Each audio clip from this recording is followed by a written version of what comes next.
What's up YouTube, CraZy Kvolt bringing you another video. This is going to be the first video in my series called Is It CraZy? It's basically going to be an overview of all the weapons in the game and like, is it crazy? Like, you know, can you do some evil things with this gun? Like, going to start things off with the Kvolt.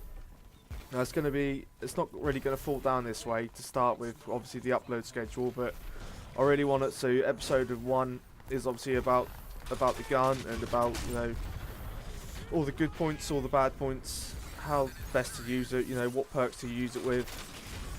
And then episode 2 will be like a beast gameplay with it. So, well, actually I've got 3 of them saved up anyway at the moment, so there's a couple gameplays saved up. So it's going to fall, this is going to be released on Sunday, and then the next video will be released on Monday. But I really want to get it Saturday and then Sunday sort of schedule, but first time doing it, so obviously it's not going to be that good. Taking out these roof campers, and you can tell just there how quick this gun melts people at close quarters.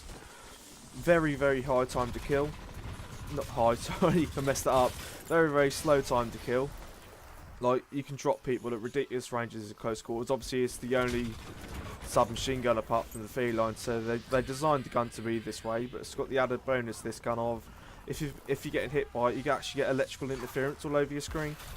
So if you're on the receiving end of this gun, it can be very disorientating. So bear that in mind. Like, if you use it, you're not going to know any difference against them. But if you actually get hit by this gun yourself, you know, you trying to break out of it and trying to come out of it live is very hard. So bear that in mind. This is a very good gun to come up against. I don't see a lot of people using it for reasons which I'll explain now.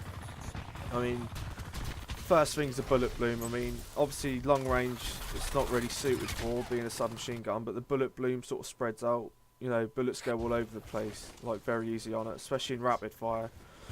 But that's good for hip fire, but it's bad for longer range accuracy. Now the laser sight attachment, which will be in my second gameplay tomorrow, you'll see, compare it to this, because you know it's a massive difference. Like, the bullets basically go in a dead straight line, so bear that in mind.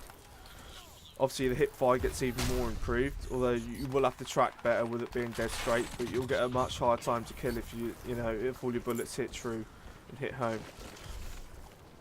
Brilliant gun for close quarters brawling. Same sort of method as shotguns here. If you're in someone's face and you drain their armor, you'll be able to see it break normally. Like, if you hit them enough, drain their armor, and then just punch them, it's almost like the double tap shotgun tactic. So that works very well.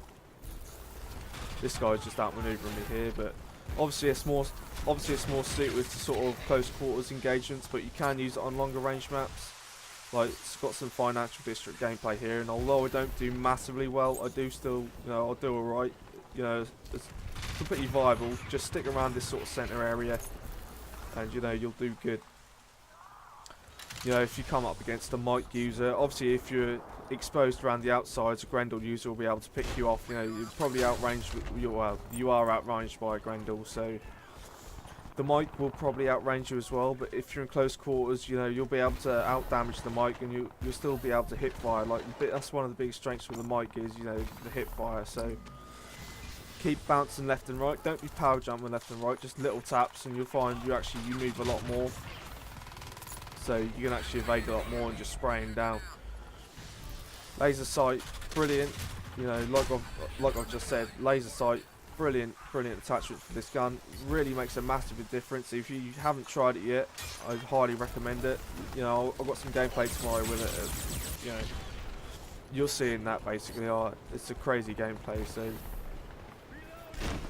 pick up the pinch rifle, because one of the worst things about the Kvolt is the ammo. Like, you don't get a lot of ammo. Like, you get 3 clips of full ammo, like with extended mags. That's like 75 rounds in a mag, so it's a fairly big mag. Like, you can drop 3 people with a mag, maybe 4 if you punch a lot of people. But when you run out of ammo with this gun, basically, you're left with your sidearm. So bear that in mind. That's why I picked up the pinch rifle there, and sort of, he wouldn't actually drop the pinch rifle, so I just stomped and died. But come around here, cloak up. This guy still comes running around, but I suppose I just anticipated this guy and outplayed him there, really. But another thing with this gun to bear in mind is, if you know, if you spawn or if you stand still, it takes a while to run. Like the mobility is sort of, that's a bit weird being an SMG, but they've sort of made the mobility pretty hard.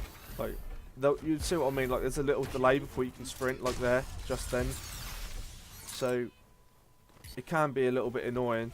Obviously you're meant to be rushing about, but every now and again, you know, it takes a while for you to engage your sprint, whereas someone with an MK60 can just be charging around. But this guy here with a shotgun, he gets me quite a few times in this video. But actually, I know it's meant to be strictly a Kvolt video, but I do pick up a Marshall at the end of this and get a quick, nice little blast, like blitz sort of streak at the end.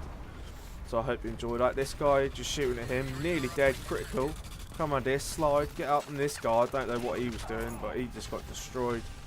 This guy got destroyed, and then I come out here, and this guy, he gets killed before I come out there and then he's dead. But this server was all rules, so there was some pole use involved. You know, there was some sort of, there was rhinos allowed, pole, L-tag, all the real cheesy weapons in this game were allowed. So I couldn't kick anyone, 'cause, you know,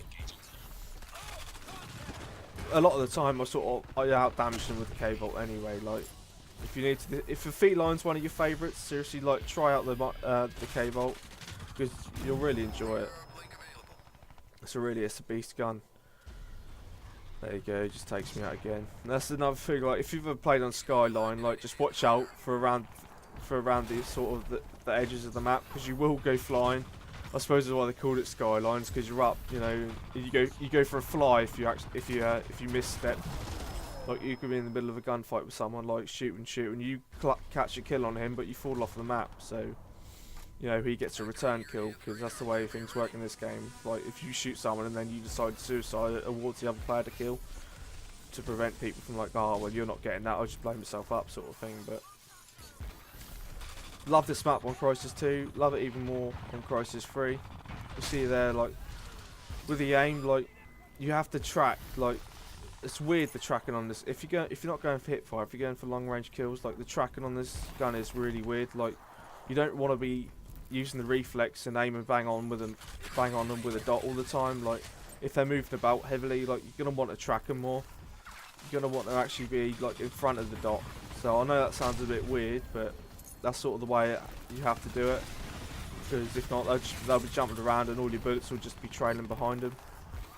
So it does take a bit of practice to get good with this gun at sort of on high mobility sort of targets at further ranges, but that's what I mean about the ammo here. I mean, this guy had an assault scope on a feline for whatever reason, but I actually end up picking up a feline because I've run out of ammo with the Kvolt, and I hadn't really, you know, I have had max suits with the Kvolt before, but if you run it with the expanded arsenal, you know, we get an extra clip. It's a lot more likely to happen, which is probably one of my recommended loadouts for this gun actually. Maneuverability, obviously, weapon pro or rapid fire, and then expanded arsenal. So you want to make it purely a close quarters class of Skyline, because it's all close quarters basically. So you either want a Kvolt and the Feline or a Kvolt and a Marshall. You know, you'll be able to do work. Obviously, you could use retriever, but I see a lot of people using retriever. But when the map's is close quarters, I mean, you don't really need it, do you? Not in my opinion, anyway. I mean, it's an extra 10 seconds on your nano suit. It's not really, you know, it's not really as good. You can go on a lot bigger streaks with this sort of setup, I think. He's not one of the ledge grab here, but you know, as you do. This guy with the pole, I mean, orbital just luckily comes and saves me then, because if he would have threw that pole, I probably would have been splattered against the wall. Come across here, punch that guy out. He's trying to use DSG on Skyline. I mean, fair enough, mate. If you're going to try it. But you know, that'd have to be a challenge, I think. Use a DSG on Skyline or do well. Like, stomp this guy. Come around here, just sprinting. Like, see what I mean with the reload? Like, that's with Weapon Pro. Like, Weapon Pro is a very, very good perk for this setup. Like, if you're using the expanded arsenal sort of setup, then you know you want Weapon Pro or rapid fire. I mean, rapid fire can be good, and so can Weapon Pro. It depends on you. Like, depends on your personal preference. Like, if you prefer the fire rate, or you know, the fire rate isn't essential to this gun. It just really, really makes it good. It steps it up a gear. That's what I mean. Like with the L tag, that guy gets me there. It really, like, it steps it up a gear. Like, you'll find you'll melt lots and lots of people at close range. Like, it's all out if you hit your shots, mind you. This will out-damage a feline, this will out-damage the scar, this will out-damage the scarab. Obviously they're assault rifles, but you'll find a lot of them have close quarters time to kill. The only thing it won't really out-damage is the is a marshal or a rhino, obviously at close range. But you know, apart from that, it's a very, very close quarters, very, very well balanced gun. Typhoon and this gun work really well with a Weapon Pro setup. So that's always a good setup that I use. I'm actually using Rapid Fire Weapon Pro with this setup at the moment, but I'm using the iron sights and not the red dot, because I find, you know, I'm going to be using the laser sight soon enough, like you'll see in the gameplay tomorrow with a laser. Like, if I had a laser then my aim would have been so much more on him, but it's just a bullet bloom trying to track him and have a strafe with that guy. Didn't really connect very well, but that guy was an easy pick. I mean, you know. Shotgun guy again. I think, yeah, I actually get an assist on that guy then. But yeah, I love the Kvolt. I think it's a bloody seriously underused gun. Like, I barely ever see anyone use the Kvolt. Like, this gameplay today, or the games I played today, is probably the first time a lot of these players have seen the Kvolt in a long time. Like, very, very underrated gun. This is actually where I pick up the Marshal, actually on a max suit streak, so let me know what you think. Do you think it's crazy or not? I'll give you my opinion in the next video tomorrow. I hope you enjoyed the video. This has been CraZy Kvolt. I'll see you in the next one.